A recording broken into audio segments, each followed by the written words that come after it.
شروع اللہ کے نام سے جو بڑا مہربان اور نہایت رحم کرنے والا ہے۔ درود و سلام محمد و آل محمد پر۔ علم و الہام چینل کے معزز ناظرین، السلام علیکم۔ ناظرین، کبھی کبھار ہماری آنکھوں میں سے کسی ایک آنکھ کا اوپری حصہ پھڑکنے لگتا ہے، اور عوام الناس کی اکثریت کے نظریات کے مطابق آنکھوں کا یوں پھڑکنا مستقبل میں یا تو کسی خوشی یا کامیابی کی خبر ملنے کی علامت ہے، یا تو پھر کوئی غم یا نقصان دہ خبر۔ مگر یاد رہے کہ دین اسلام میں نہ تو ایسی کوئی چیز بیان ہوئی ہے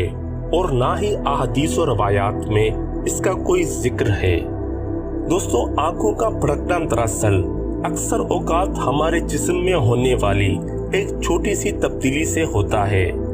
ہمارے گلے میں موجود خطوط، جسے پیرا تھائرائیڈ خطوط یا تھائرائیڈ گلینڈ کہتے ہیں، یہ خطوط ایک خاص قسم کا کیمیکل یا ہارمون پیدا کرتے ہیں جسے پیراتھورمون کہتے ہیں، جو خون میں کیلشیم کی مقدار کو بحال رکھتا ہے، اور اسی ہارمون کی کمی کی وجہ سے خون میں کیلشیم کی مقدار کم ہونے سے ہائپوکیلسیمیا ہوتا ہے،